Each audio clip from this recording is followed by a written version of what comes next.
Are you tired of your valuable ideas and suggestions getting lost in the shuffle? Well, that is why I'm introducing Direct Suggest, the revolutionary digital suggestion box that puts your voice front and center. With Direct Suggest, you have the power to make a difference in your organization. Direct Suggest provides value to organizations in various industries worldwide, including notable brands like Comcast, TD Bank, and Nokia. And here's the best part. Direct Suggest only costs 50 cents per employee per month, making it an affordable solution for businesses of all sizes. Plus, they have an incredibly high ROI and savings potential with an average 33 times return on investment. The implementation process is also a breeze. Once committed, setting up Direct Suggest from start to finish can be completed in as quickly as a week or less. Don't let your ideas or your team's ideas go unnoticed. Visit directsuggest.com today and start by making a difference with Direct Suggest. Use the promo code HUMANHR for your extended 60-day free trial. Again, visit directsuggest.com to learn more, and remember to use promo code HUMANHR for an extended free trial. Direct Suggest, where your voice matters. Welcome to the Bringing the Human Back to Human Resources podcast. I'm Traci Chernoff, and I've spent my entire professional career in HR. Each week, we'll explore the delicate balance between people and business with the aim to reconnect the two and create meaningful outcomes. Listen in as I share my own experiences, challenge the status quo, and chat with guests from various industries about our mission to bring the human back to human resources. Hi, everyone. Welcome back to the podcast. Thanks so much for being here for another week. It has been a long time since I did a solo episode, so I'm really excited that it's just you and me this week. And I was really excited actually about this topic because not even just the topic, but because the show that I want to talk about was so good. So this week, I want to basically talk about some of the things that I noticed, picked up, took away from the Netflix show Working What We Do All Day. And if you haven't heard about it or if you haven't watched it yet, I'm going to give you a quick rundown. Basically, it's a docu-series that focuses and highlights on the experience of working in America, at least in modern or current times. And basically, you walk through these, it's kind of like a threefold experience. Like the first experience is looking at service jobs, hourly jobs that tend to be lower waged roles. And then you kind of take a look at like the middle America jobs in the sense that, you have the managerial roles, maybe a little bit higher paid, those that are, pretty much above those like service jobs. And I think that in the docu-series, it's called the middle America. I can't exactly remember, but it's kind of alluding to where the middle class sits in terms of employment. And then the third fraction basically is looking at those who are like running companies, who are at the top of the hierarchy, the top of the food chain, if you will, in the workforce. And it was really, really interesting. And it's actually, interestingly enough, executive produced by former President and First Lady Barack and Michelle Obama. And it was just very interesting to see like the questions that the former president asked, because Michelle Obama, I don't think that she actually came out at any point during the episodes. But Barack Obama did end up like being on screen and having conversations with many of these individuals that were effectively being interviewed and shadowed in terms of like a day in their life. And so you walk through a lot of these experiences throughout the docuseries, and it was just very, very well done. My husband and I watched the entire docuseries in one sitting, so we did binge watch it. And I'm trying to remember how many episodes there were. I'm looking now. It says one season that we know, and it looks like there might be, is it 4? Okay, so there are 4 episodes. So it's not that hard to binge watch, but they're almost an hour long each. So I guess we sat there for 4 hours watching the show, but it was worth it. It was well worth it. So the first episode is titled Service Jobs. Oh, here. The second episode, The Middle. The third episode, Dream Jobs. I forgot about this section, which is, kind of like where like that in between from going from like the middle to the last section, which is the boss, the last episode. So it's really interesting. And actually it has some pretty solid reviews as well. So I highly recommend watching it if you haven't yet. And if you don't have Netflix, I don't know, find a friend that does. I'm sure you could probably find it somewhere online too, like maybe on YouTube they have it. I don't know. No, it looks like just the trailers. But either way, I digress.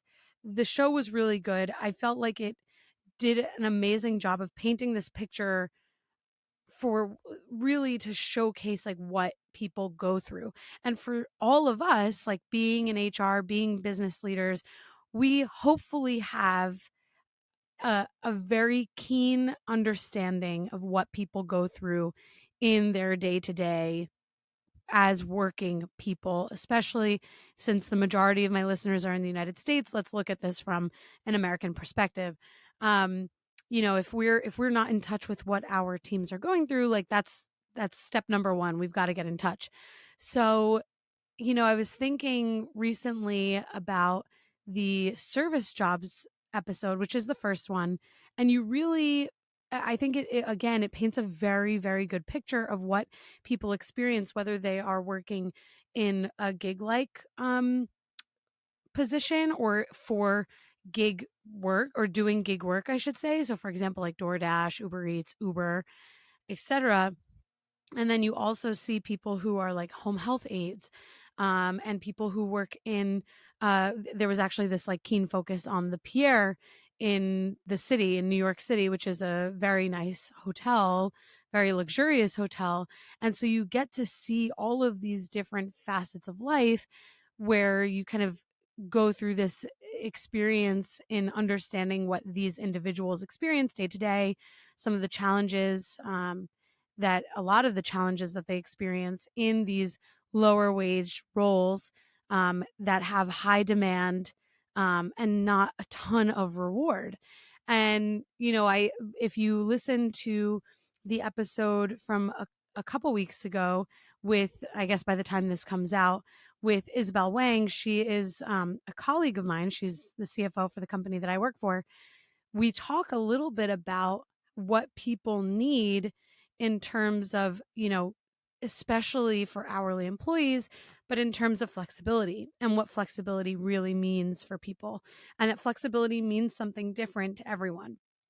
And, in reflecting on that episode, reflecting on this show, and in even just thinking about what the mission is, that for the company that I work for, like our mission is to turn hourly jobs into good jobs. And so watching this show, I'm thinking, wow, what a perfect example of to understand what hourly employees go through.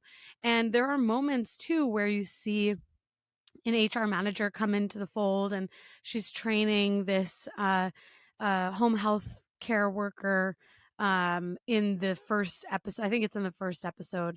And you see just like the nature of, you know, will and skill and passion or lack thereof. And it was interesting to see someone in HR on the show. I was like, put us in, coach, like get us out there. Like, let's see more HR managers on the show. But unfortunately, I don't know that it was like such a great depiction of HR. Like, it kind of just made it look like we have people do all of this paperwork and sit through really boring training sessions, which can happen and sometimes does happen.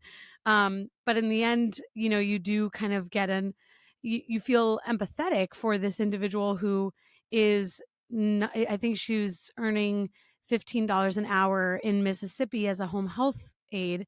And, it's very physical, in terms of like the job itself. It's a very physical job and it's emotionally draining as well. And so, when we think about like jobs today and where people want to work, what people want to do, don't want to do, like those are the jobs that are definitely at risk because they are hard and they're underpaid.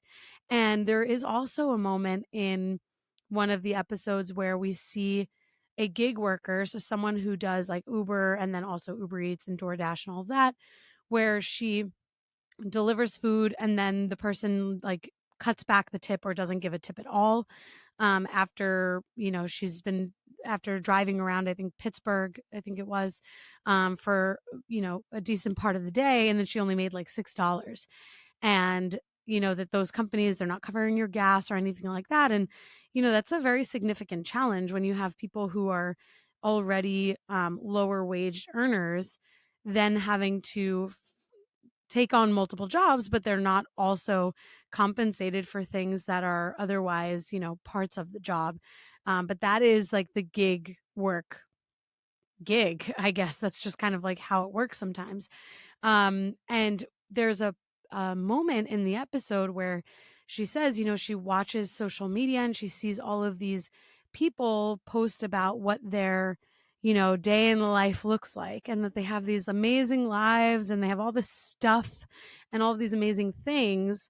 And she's barely making ends meet, but she has like 3 jobs, and one of those jobs is being a makeup artist, and that's the way that she makes ends meet. It's important for any business to focus on their culture, employee well-being, and strategic growth. But without the proper tools, it can be next to impossible to support the people behind your success. That's why you need Namely, the all-in-one HR solution that empowers you to engage and develop your people in an intuitive platform. Namely's award-winning technology covers your essential HR, payroll, and compliance needs in one place. Whether you have 20 or 1,000 employees, Namely's modern and integrated platform is designed to be used by everyone every day. With a mobile app and elegant UI, Namely empowers employees with self-service tools to request PTO, acknowledge peers, review pay stubs, and enroll in benefits. Namely helps you easily handle everything from onboarding, payroll, time tracking, open enrollment, employee engagement, and so much more, so you can get the time and data you need to drive the initiatives your company really cares about. Namely will be a game changer for your business and your team. Learn how you can simplify your HR processes today at namely.com. That's namely.com. If your company is remote or hybrid, then you know just how difficult it can be to grow your company's culture beyond a pre-scheduled Zoom happy hour or occasional lunch and learn. Well, this week's sponsor is here to solve that. They're called CultureBot. CultureBot has devised what will likely become the gold standard for growing and blossoming a company culture inside of Slack. The app is like a sidekick for any HR or people professional, automating a lot of the mundane tasks you probably are forgetting to do on a daily basis. Things like birthday and work anniversary celebrations, team shoutouts and kudos, employee introductions, and remote games. It even has health and wellness tips and conversation starters. If that piques your interest, this will get you even more excited. Today, I'm able to share a special promotion for listeners of the podcast. You can get your first 6 months of CultureBot for 50% off. Plus, if your team is under 25 employees, CultureBot is free forever. So if you're looking for a way to create a culture of appreciation and drive increased engagement and togetherness across your team, I definitely recommend checking out CultureBot. Go to getculturebot.com/humanhr. That's getculturebot.com/humanhr to get the offer. Plus, I've added the link in the show notes so you can just click right there. Now, let's get back to the podcast. I wanted to talk about the show on an episode because, one, I think we all should watch it. It's almost like required training at this point from me to you, because I think it's really effective. And what was so interesting is that, you do as a viewer, even for me, like I'm being in HR, like coming from retail, understanding that, these hourly jobs can often be undercompensated with very high demand and high stress. I walked into that experience knowing what to expect, but I know that there are people who don't necessarily know the ins and outs of what people are really experiencing.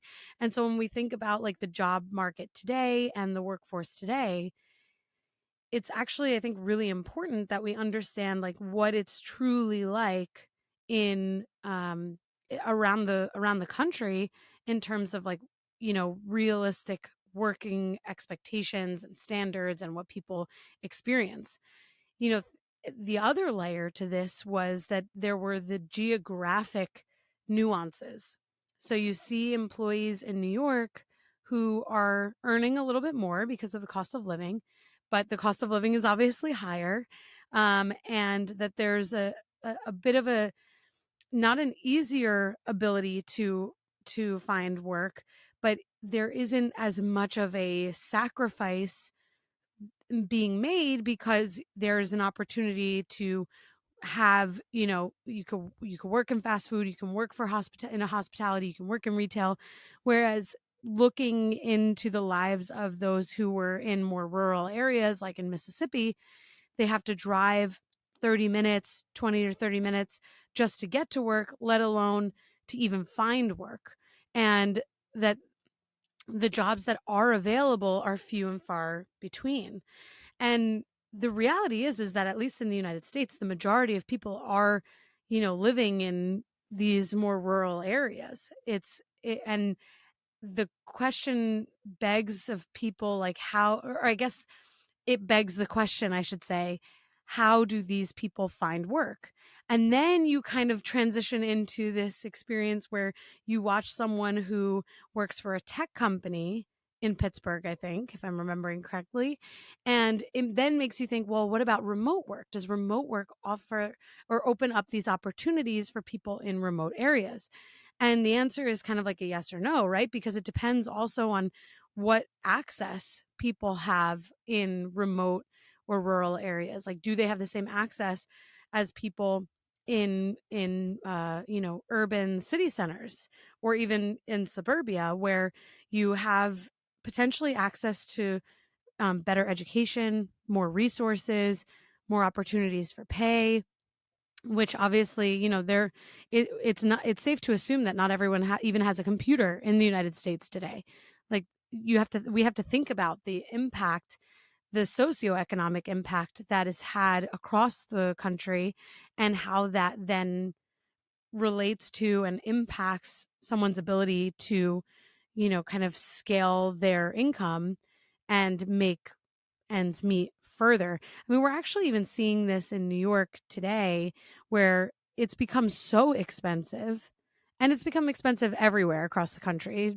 By no means am I saying it's only New York, but I can speak from personal experience. Like, buying a house is impossible, finding affordable rent is impossible. Of like groceries, bills, and just the cost of living in general is extremely high. And people have moved out of these urban areas and city centers because of the cost of living, which then brings them into these other parts of the country that maybe are not necessarily remote or rural, but also not necessarily urban. And so then there's this economic fluctuation, because we see that, places that like Nashville, for example, are overpopulated, and the same with Florida and Texas, because there's no state income tax. I think this is one of the biggest reasons why people have moved to these three areas in particular. Um, but like, thinking about Tennessee, Florida, and Texas, like, they're overpopulated. Now the cost of living is going up. How does that then impact that quote unquote service job worker, or the person in quote unquote the middle, who is trying to make ends meet, but then now everything is being gentrified, or, the cost of living is also being increased. So all of this is basically what was running through my head as I was watching these episodes. And I was just really fascinated by the effectiveness, again, of like a 4-episode docu-series for really being able to like get this message across, that it's not necessarily that people don't want to work. It's not necessarily that the case that people are, they just want to be influencers and make like millions of dollars. The reality is that in some parts of the country, it's actually very hard to find a job. And I say this as information just came out that the unemployment claims have hit like a 4-week low. So we see that people are actively working. And I do think it's a misconception that people don't want to work. I think what people don't want is to work in jobs that are low paid, with high demand and high stress. There's a part of the docu-series where we're kind of like seeing a bunch of these home health aides sitting around talking to their manager. So this is in like the middle section. I think it was episode 2 or 3. It was between the middle and Dream Jobs, I think. And, this manager manages like 100 people, and they were talking about managing like some call outs and attrition, and how all of, it's very hard to find people to work because of the hourly rate that they're getting paid, that it's just not enough. And that then transitions into seeing the owner of the business who is not even taking 40, like I think she said that she was taking home $40,000 a year because she's reinvesting so much of the money that is generated into the business, because otherwise the business can't run, because there's just too much turnover and they can't pay people more. And then, like, in this section, in that dream jobs section, we watch a lobbyist go to really lobby for um, laws to be passed and bills to be passed that enable um, improved, like, government spend on these types of services that directly impact, like, the reimbursement rate, which then directly impact the ability for this business owner to employ more people or pay them more, and that obviously directly impacts the person who's working that job. So that is probably the best way that I can describe how fascinating this show was, because you really get to understand how every decision that's made at the top or even outside of the business, like within the government, really directly impacts the person who is quote unquote at the bottom. And I'm not saying that that's like in a derogatory way. I'm saying the person who is working that service job that otherwise without them, the business wouldn't run.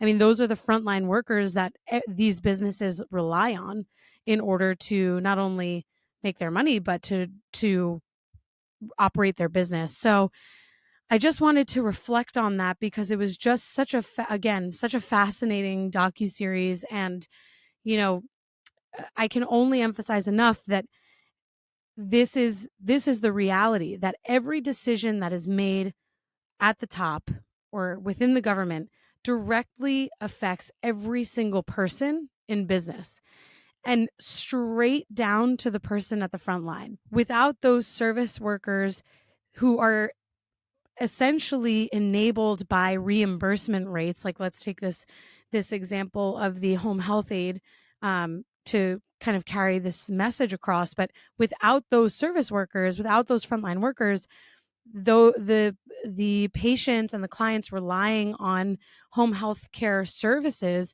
don't have the resources that they need. So the government has two responsibilities: one, to make sure that the reimbursement rate is fair and that businesses who are supplying these service workers and frontline workers can continue to operate and pay a fair wage.